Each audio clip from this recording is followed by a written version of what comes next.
Today, I'm showing you how to create this floating effect. If you think it looks complicated or time-consuming, it's actually just 3 easy steps.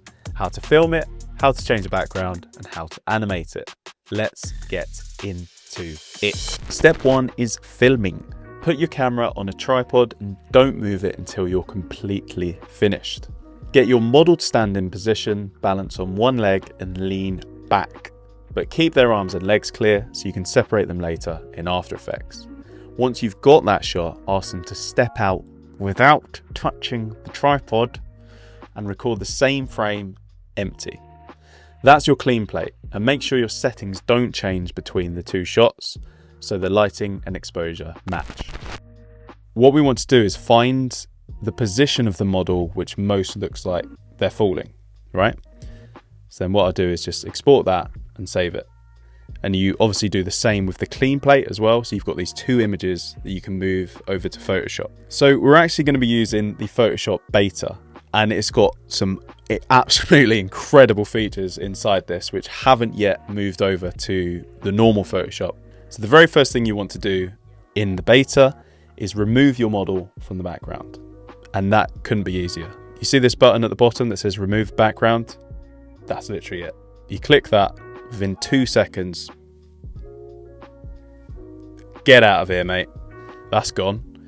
So now we have the clean plate shot underneath, bring that back in, and suddenly you can move him wherever you want. So we're going to drag him up slightly so he's a bit higher.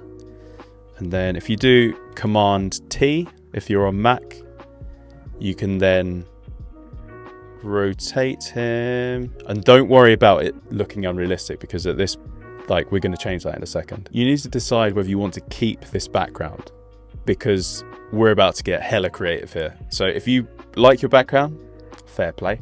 I don't like mine. It's got a box here, a bike here, but I want him above the rooftops. I want to get wacky with this. But what I actually did is I got ChatGPT to whip me up a little background, and then I'm going to drag that below him, and then he is just literally in midair right now. And as I say, it looks so fake, but this next tool is going to blow your socks off, right? You click on him, on his layer, you go to harmonize, and it's essentially going to make him look like he's part of the background. Some of the results are dodgy. I could embarrass myself here, but it gives you multiple options. You can find the right one. So yeah, these results aren't that one's pretty bad, to be fair, but some of these are quite good. As you probably saw in the thumbnail, I did actually change his clothes with AI. If you're changing the background, you might as well change his clothes while you're at it. So what I did was head over to the magnetic lasso tool, just draw around his torso. Is that the right word? And it doesn't have to be perfect. Just select that and then generative fill, and I put bright yellow jacket. These sometimes are dodgy results, so I'm crossing my fingers. Oh my god.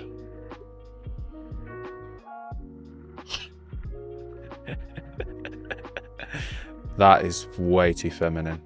That isn't bad at all. So next you want to add the final touch, which is to add a bit of blur to the background, because at the moment it looks like it's shot at f/22. No one shoots at f/22. So let's go to filter, blur, lens blur. I went a bit gun-ho on this one and put it to radius 38.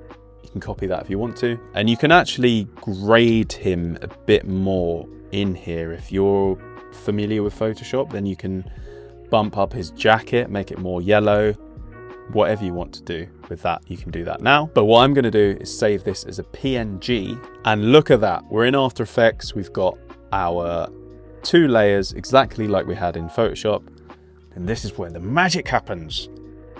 We're going to go to the puppet tool at the top. It's this little pin at the top of the toolbar. Click on that, head to the beginning of your timeline, and then I'm just going to add one on his head, one in the groin area, one on his knee, both knees, maybe a feet one as well.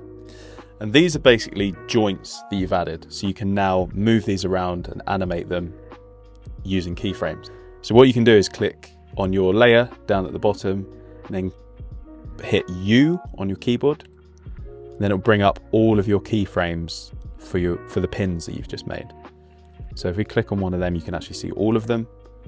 So what I'm actually going to do is drag all of those, and those are going to be our end points. So I'm going to grab them, put them at the end. So now we're at the beginning, and whatever we change here is actually going to be our beginning frame. So let's start dragging bits around. Let's just say his arm was more inside, his head was further back. Just be careful with this, because you could end up stretching limbs and it looks a bit weird. And then as you play, you can see the animation. That's actually not bad at all. But now we want to adjust his position.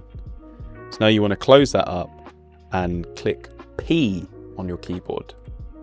Then it'll bring up position. You want to make a keyframe at the beginning and drag it to the end, and then do another keyframe. And now you can adjust his positioning. So I want him a bit lower than that. So I'm going to say he starts around there.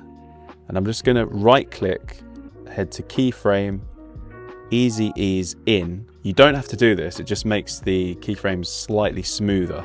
Instead of it just being a hard stop, it's kind of like a gradual start, sorry. I mean, his positioning looks absolutely ridiculous, but you can tweak this as you go to make it look a bit more realistic. And then you want to click on the layer again and click R on your keyboard, hit that keyframe button again. And then this is your rotation. So at the beginning, I'm going to start him there. If I fully did him standing like that, it just looks ridiculous. So I'm going to start him about there. This is the final bit of source to this lovely shot. I've found myself a lens flare, download them from the internet. They're all over the place.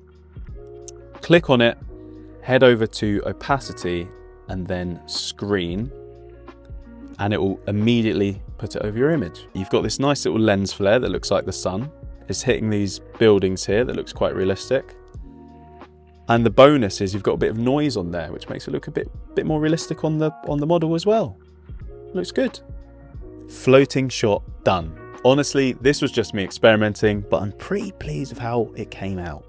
If you liked this kind of editing tutorial, drop a comment below and I'll make more of them. And I will see you in the next one.